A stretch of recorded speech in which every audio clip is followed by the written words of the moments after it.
Beaucoup plus sophistiqué, un peu plus couture. C'est assez. Il y a beaucoup plus de construction aussi. Mais c'est très cool, très baba cool. Ouais. Je crois qu'on fait un travail relativement propre et long terme, et je pense que les clients sont contents de ce qu'ils achètent. Ça, c'est le plus important. Maintenant, concernant dans l'Allemagne, c'est un autre challenge, un challenge complètement fou, mais pourquoi pas? Mon avis sur la mode reste qu'il faut toujours être unique et authentique. Pour rendre réelle cette vision, il faut donc travailler avec les mains. Je sens que la mode a besoin de cela. Je veux couper les matières, les laver, les traiter, les teindre, et puis les broder moi-même. Donc c'est exactement ce que nous avons fait pour cette collection. Mais pas seulement pour les vêtements, aussi pour les chaussures, qui sont toutes totalement réalisées à la main. Les bijoux ont été totalement créés avec des combinaisons de plongée, des pièces de bicyclette récupérées. C'est vraiment une idée très authentique et très sincère.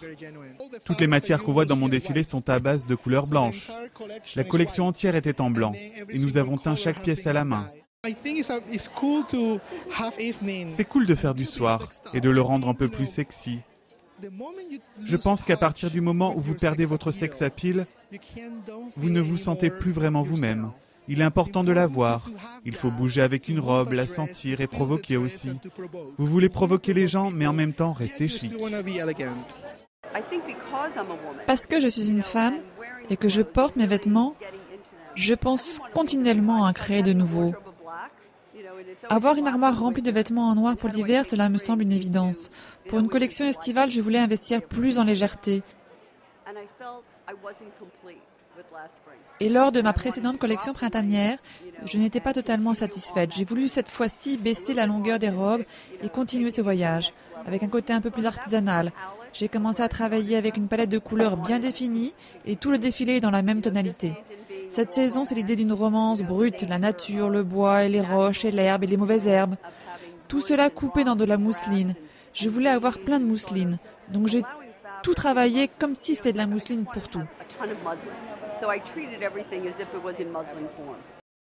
J'ai essayé aujourd'hui de faire une espèce de synthèse très contemporaine, bien sûr, mais de ce que j'ai essayé d'amener et de ce qu'on a fait depuis 10 ans, c'est-à-dire remettre la marque au cœur de la mode tout en restant sportive et en étant très clair, très minimal. Le Bauhaus, Mondrian, Mallet Stevens, le décor était inspiré vraiment de la villa de Noailles.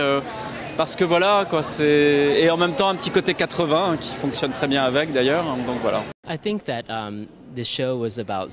La collection est basée sur la célébration des dandies d'aujourd'hui, dans une version féminine. Quand on se remémore les dandies du passé, ils étaient habillés de couleurs vives. Ils devaient s'habiller comme ça parce que le monde était tranquille et calme pour eux. Aujourd'hui, le monde est violent, il y a trop de bruit et un ramdam qui n'est pas nécessaire. Nos dandys font leur entrée et leur pouvoir rayonne de l'intérieur. Et j'espère que les gens ne vont pas penser que c'est du minimalisme. C'est épuré mais n'enlève en rien la poésie, le plaisir et la folie. Donc c'était ça la différence. Et quand vous considérez la collection dans son ensemble, les gens vont dire que c'est très éclectique. Mais c'est vrai, parce que c'est la vie d'une femme. C'est compliqué, c'est coloré. Parfois tout est simple, mais de temps en temps, cela peut devenir plus incontrôlable. Et l'idée de montrer seulement un aspect et ne pas tenir compte de tout le reste est ridicule à mon sens. J'aime bien l'idée qu'on va proposer un vestiaire varié et que l'on verra tout, du t-shirt à la robe. La collection est basée sur une peinture que j'ai faite d'un papillon il y a quelques années. En fait, il y a très longtemps. Toute l'histoire m'intéresse. Que les papillons naissent dans un cocon et se transforment en de beaux papillons, qu'ils volent en suivant le vent, différemment des abeilles qui, elles, volent tout droit, qu'ils ont des ailes translucides et des vis si fragiles.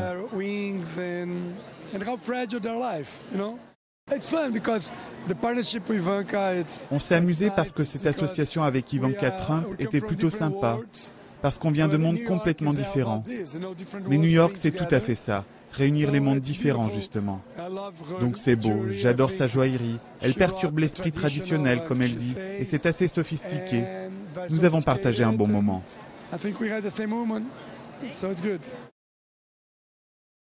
Ce qu'on va voir aujourd'hui, c'est une silhouette très féminine.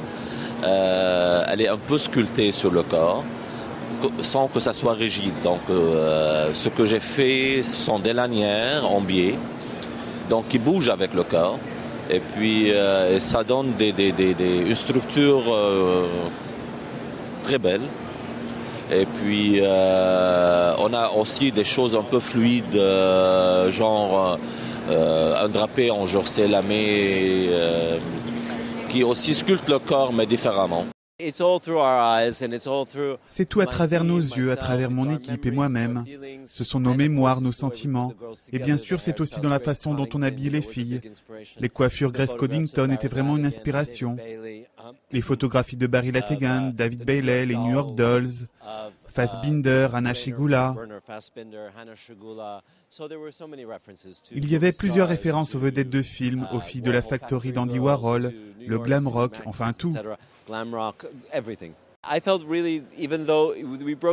si on a séparé le défilé en 6 parties, donc à chaque thème 6 passages, le message reste le même. Il y a la veste en jean et le pantalon du groupe des Carpenters en satin, la robe en gaze, la référence à Issey Miyake et à son travail de plisser sur le lin. On veut dire la même chose. Une palette de couleurs très chaude et ensoleillée sur une fille très chic et élégante. Et peut-être un brin rétro, mais ça m'est égal.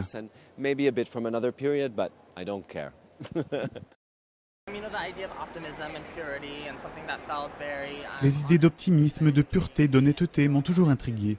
Je me suis intéressé aux matières organiques et à d'autres tissus comme l'étamine et le voile, qui me paraissaient inaltérables.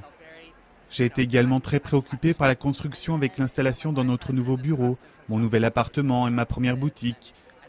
Donc l'idée de construire des choses, un ensemble de patchwork, mais avec cette idée de travail en cours et un contraste marqué par le ruban adhésif. Et puis il y a aussi un imprimé assez bizarre. En fait, j'ai toujours voulu le faire et pour cette saison, il était parfait. Donc nous avons pris littéralement juste une feuille et on l'a mise dans l'atelier. Et tous les stagiaires, les assistants et moi-même l'avons crayonné et gribouillé. Nous ne voulions pas créer un imprimé graffiti exagéré. Nous voulions quelque chose plus introverti et personnel.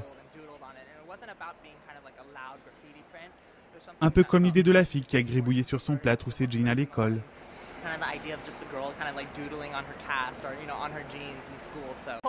J'espère que mes vêtements sont toujours faciles à porter. L'idée que la fille se presse pour s'habiller, qu'elle mette un costume, un t-shirt ou n'importe quoi. L'allure et la personnalité, autant qu'être à l'aise, doivent lui permettre de briller. L'une des matières qu'on a voulu développer cette saison s'appelle le shibori. Donc on est allé au Japon et on a fait des recherches et on a trouvé un vieil endroit où ils fabriquent le shibori depuis 300 ans.